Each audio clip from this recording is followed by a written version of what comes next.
Hi friends, ఎలా ఉన్నారు అందరూ?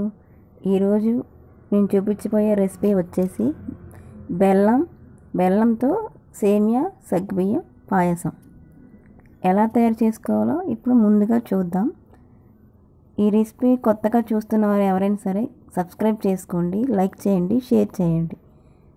అలాగే ఇప్పుడు ముందుగా స్టవ్ మీద పెనం పెట్టుకొని మీడియం ఫ్లేమ్లో పెట్టుకొని దాంట్లో ఒక 2-3 టేబుల్ స్పూన్ నెయ్యి వేసుకొని జీడిపప్పులు వేసుకొని అవి కొంచెం దూరంగా వేగాక కిస్మిస్లు కూడా వేపుకొని తర్వాత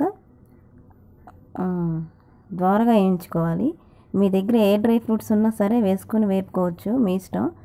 తర్వాత పిస్తా వేసాను. పిస్తా కూడా వేగిన తర్వాత అవన్నీ బాగా దూరగా వేగాక ఒక బౌల్లో తీసేసుకొని మొత్తం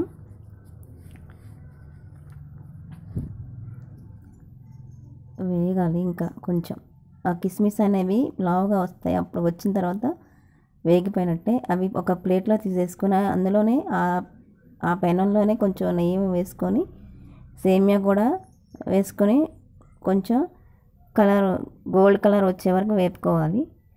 అది వేగిన తర్వాత తీసి పక్కన పెట్టేసి ఒక బౌల్లో ఒక 1/2 లీటర్ పాలు తీసుకున్నాను నేను. ఆ 1/2 లీటర్ పాలలో కొంచెం పాలు మరిగిన తర్వాత ముందుగా నానబెట్టుకున్న సగ్గుబియ్యం వేసేసాను. ఒక 10 to 15 మినిట్స్లో అవి ఉడికిపోతాయి. బాగా ఉడికిన తర్వాత దాంట్లో మనం ముందు పక్కన పెట్టుకున్న సేమియాని అందులో వేసేసుకోవాలి. వేసేసుకుని అవి కూడా ఒక 10 to 5 మినిట్స్ ఉడికిన తర్వాత మనం ఒక 1/2 కిలో బెల్లం తీసుకున్నాను నేను. ఆ బెల్లాన్ని సన్నగా తురుముకొని అది కూడా అందులో వేసేసాను పాలల్లో. ముందుగా అవి సేమియా సగ్గుబియ్యం బాగా ఉడికిపోయిన తర్వాత బెల్లం వేయాలి. దించే ముందుగా కొంచెం అవి బెల్లం వేసి కొంచెం కరిగిన తర్వాత ఇలాచి ఒక 4-5 మెత్తగా దంచి దాంట్లో వేసుకున్నాను.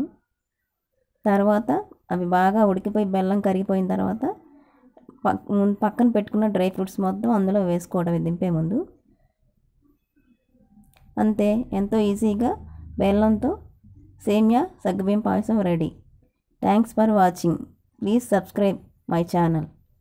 Thank you all.